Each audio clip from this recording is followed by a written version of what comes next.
ACN Physicians, la clínica del Dr. Marcelo Lam en Miami, presenta Vida con Salud, un programa sin precedentes, con información responsable y útil sobre medicina tradicional china y los avances más relevantes de tratamientos integrados contra el cáncer. Damos la bienvenida al Dr. Marcelo Lam.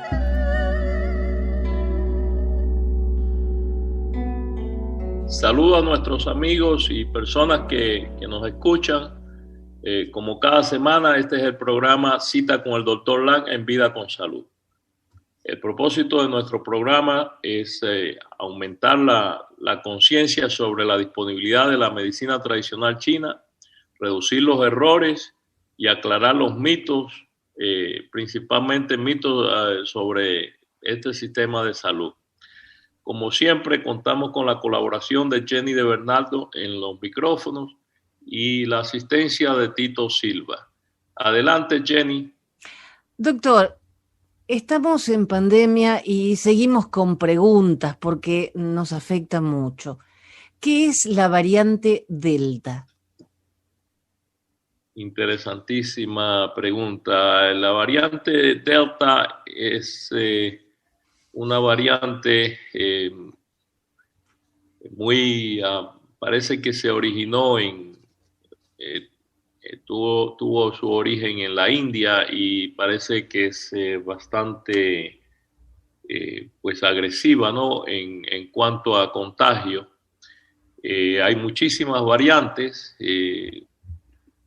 La original, por ejemplo, en China, después se detectó otra en el Reino Unido, en Inglaterra. También está la variante americana de California, la de Brasil que le llaman Gamma, y esta de la India. Habrán otras variantes también, porque el virus es algo dinámico que continúa. Como todos los virus, continúan mutando, ¿no? Continúan cambiando. Lo que cambia es la estructura, la construcción de lo que los científicos llaman la proteína S, que es la materia, ¿no? Con la que está construida la corona o la espina que se ve en las imágenes del virus, ¿no? Y eso es lo que hace que se pegue y se fusione a nuestras células para replicarse después en el motor de nuestras células, porque el virus de por sí no tiene vida, no puede duplicarse, entonces usa el motor de nuestras células, pero lo que usa para penetrar nuestras células es las espinas esas, y esas espinas o coronas están construidas por esa proteína S. ¿Qué ocurre? Que cuando el virus se duplica, ¿no? Se hace la fotocopia, pues pueden ocurrir errores, como ocurre siempre cuando hay miles o millones de fotocopias, pues ocurren errores, y esos errores en las fotocopias pues producen ya cambios significativos, a veces que luego después pues puede hacer el virus o más débil o más agresivo. Y en este caso parece ser mucho más agresivo. Usted nos dijo que la enfermedad es dinámica, que el virus cambia, pero ¿por qué la cepa Delta es tan peligrosa? La cepa Delta es muy peligrosa por el nivel de contagio que tiene. Lo que ocurre, para tener una idea, es que, por ejemplo, la original que se detectó en China, ¿no? Pues se calculaba que el contagio podía llegar hasta ser de 2 personas o 2 personas, 2,5 pacientes contagiados por cada uno que se contagiara. Para tener una idea, esta cepa Delta es tan contagiosa que ya no se considera que el contagio pueda ser o deba ser de 2.5 o 2,5, sino que se pueden contagiar por cada uno, por cada portador positivo se puede contagiar 5 y hasta 6 personas. De ahí el potencial, sí, aumenta exponencialmente el contagio. Y ese es un problema porque puede pues aumentar también los ingresos, ¿no? A los hospitales, a las instituciones. De ahí que el miedo, el temor que se tiene a esa cepa que le llaman Delta. ¿Y produce los mismos síntomas esta variante Delta? La enfermedad es la misma y el peligro de morir por la enfermedad es también el mismo. Sin embargo, según la información que yo he recibido, esta variante, la variante Delta, lo que ataca primordialmente es la parte superior del aparato respiratorio y causa mucha congestión nasal. Y el riesgo es el mismo, solo que es una cepa mucho más contagiosa. Ese es el peligro, mayormente.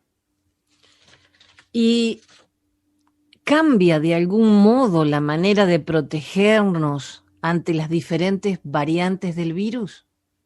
No, la protección es la misma. Se debe tener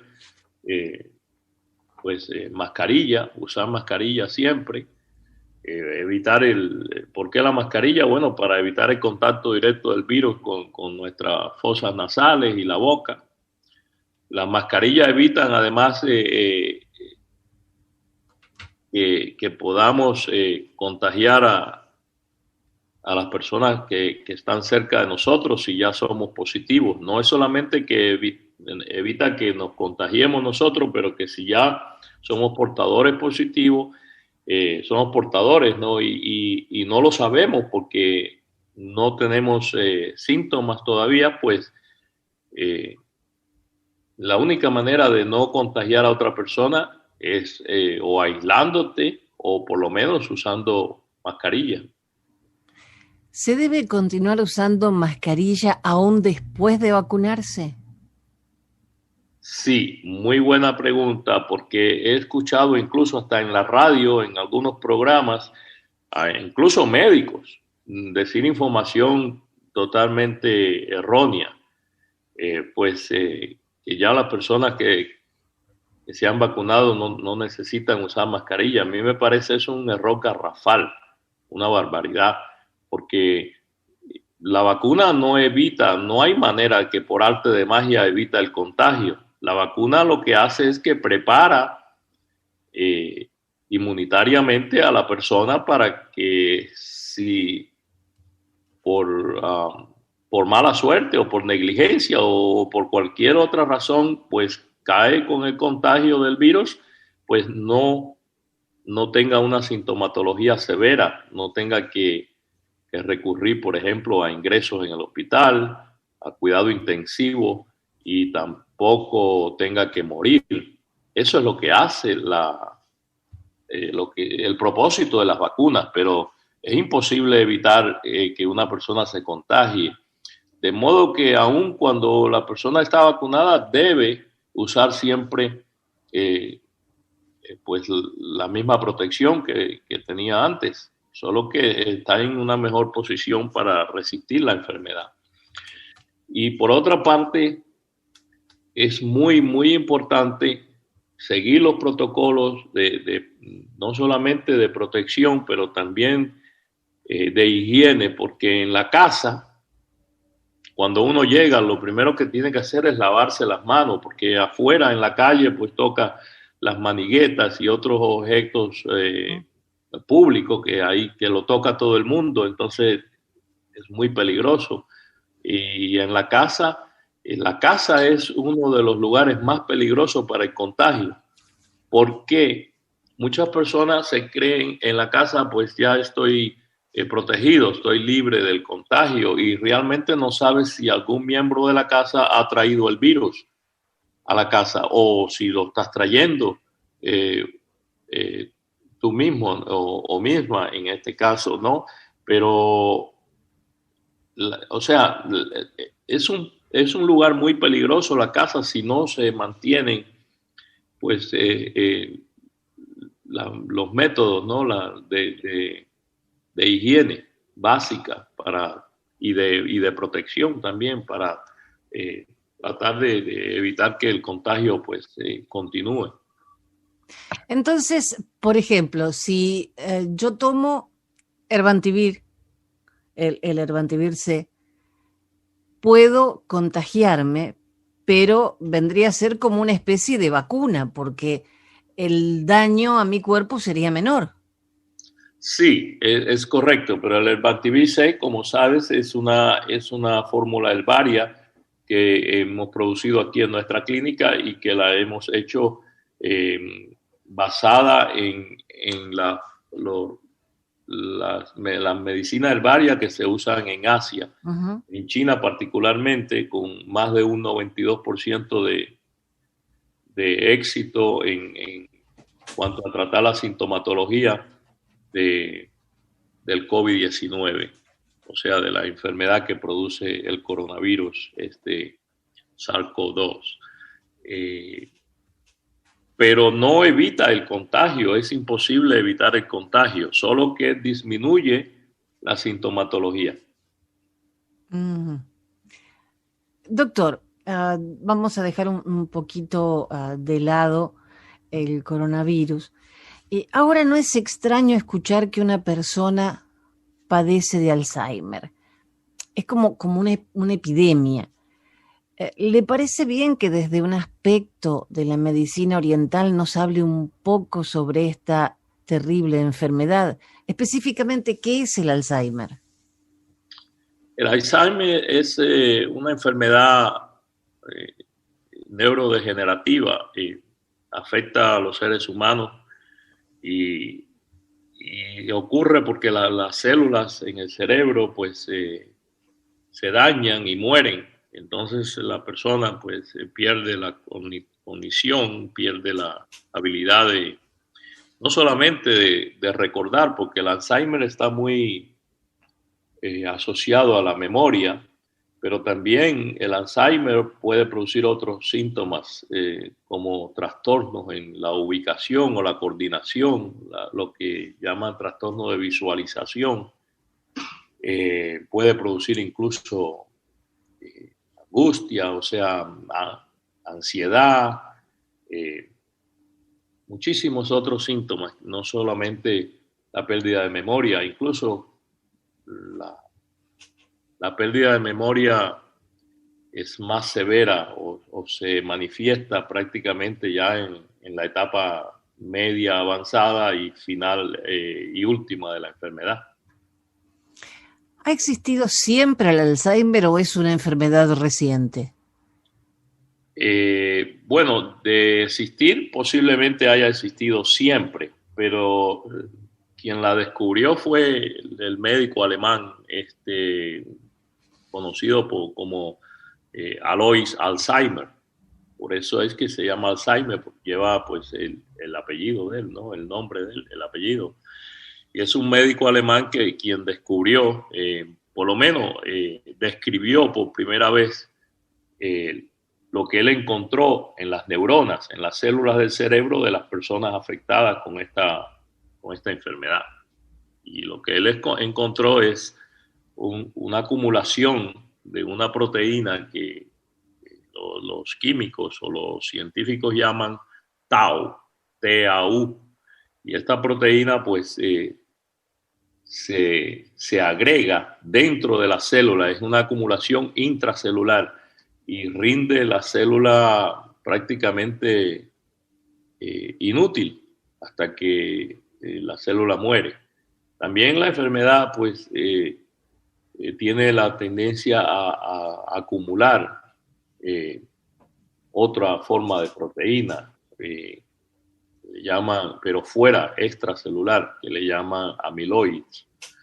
Y en realidad lo que hace esa acumulación de proteínas en el cerebro es inhabilitar la función, la cognición de nuestro cerebro, que de acuerdo al área que más afecta en determinado momento o etapa de la enfermedad, pues el paciente o la persona, en este caso, presenta síntomas diferentes, de acuerdo a la etapa en que está la enfermedad y el área que está afectada en el cerebro. Por ejemplo, problemas con el campo visual, con la coordinación y la visualización, ocurren porque hay daños en la corteza del cerebro, en la corteza, particularmente la corteza, el área posterior del cerebro. Y luego después la enfermedad continúa avanzando y también puede producir daños en el hipocampo, en los hipocampos. Ahí es que ya el paciente o la persona pues entra en una etapa de demencia, de pérdida de memoria, particularmente la memoria reciente. La memoria pasada pues de algún modo pues queda, prácticamente se preserva, pero la memoria reciente, incluso hasta en el momento, instantáneamente, puedes decirle una oración, un comando, y luego puedes preguntarle qué es lo que escuchaste y no lo puede repetir la persona. Es muy interesante, pero si se le hace, por ejemplo, no solamente los estudios clínicos, pero también estudios de imagen, por ejemplo, va a ver que el campo del cerebro, el área del hipocampo o de los hipocampos se va perdiendo, se va reduciendo. De igual modo, cuando hay daños en la corteza, también se puede ver en la imagen que se va perdiendo la masa del cerebro. Es una enfermedad monstruosa, debilitante, realmente. ¿Tiene cura?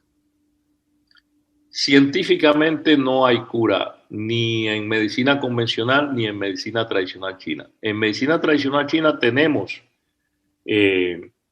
tratamientos con medicina herbaria muy efectivos, no para curar, sino para mejorar la calidad de vida, hacer más lento el progreso de la enfermedad.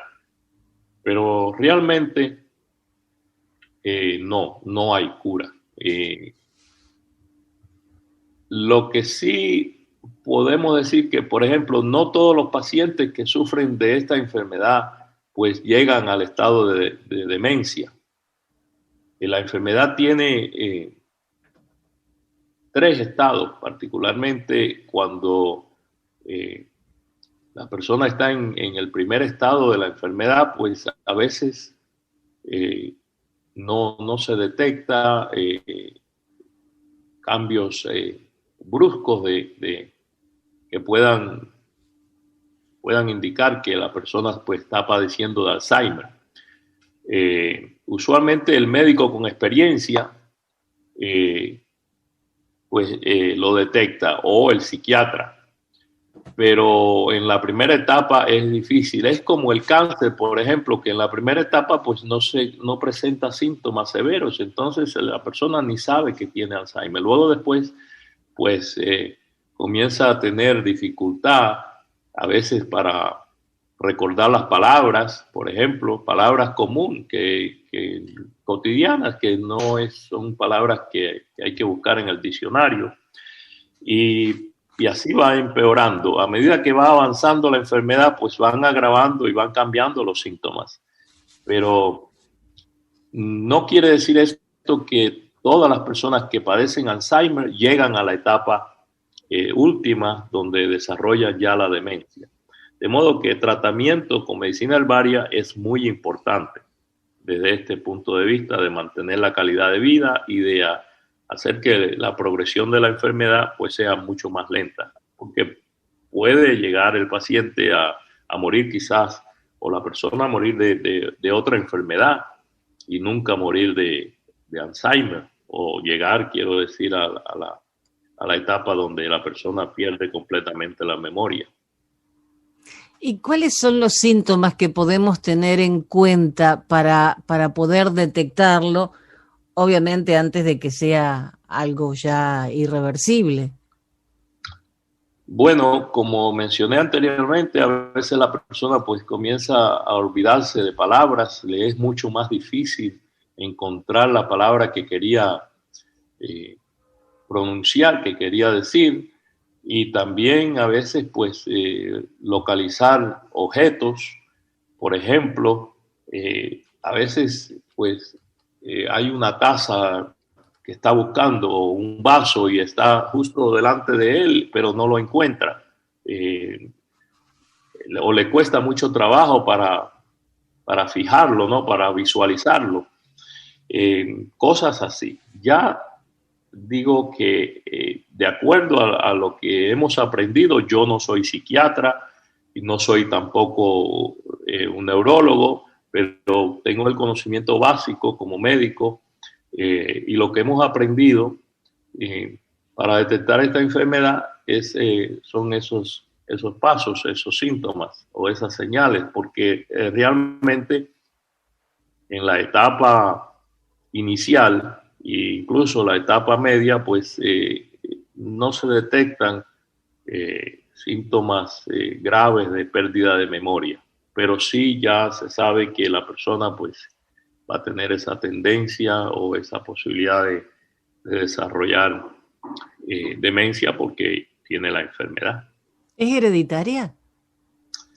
El factor hereditario es simplemente un factor. Mira, ese aspecto lo comparte con la oncología, con el cáncer, porque es solamente un factor. No quiere decir esto que toda no la determina. No lo determina. Más bien el genotipo, o sea, la impronta genética que uno hereda, pues influye en desarrollar pone a uno en una posibilidad mayor de desarrollar cualquier patología, pero no indica, de la misma manera que uno, porque se le muera un familiar de cáncer, no quiere decir que uno va a desarrollar cáncer, o el mismo cáncer del familiar que murió. Solamente que debe uno estar pues más con más conciencia sobre el conocimiento de su debilidad genética, ¿no? Porque realmente son muchos los factores y como dije anteriormente, la causa de la enfermedad es la sobreacumulación de proteínas intracelular y extracelular en el cerebro. Eso es un problema porque eso inhabilita las células y la función cerebral y prácticamente eso es lo que ocurre con el Alzheimer. Pero también no solamente con el Alzheimer, ahora se ha descubierto también que antes no estaba muy asociado, que las enfermedades de Parkinson, 1% grande de los pacientes también presentan situaciones similares con sobreacumulación de proteínas en el cerebro. Doctor, este tema me parece que va a dar para largo. ¿Hacemos una pausa y lo seguimos en un momento? Con mucho gusto.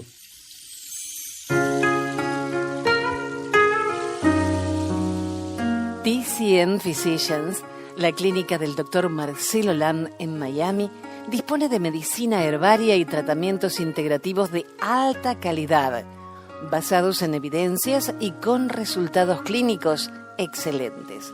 Muy importante, practicamos con ética, honestidad y compasión.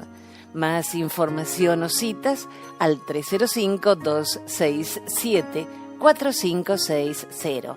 Hacemos una pausa y en minutos regresamos con Vida con Salud y el doctor Marcelo Lam.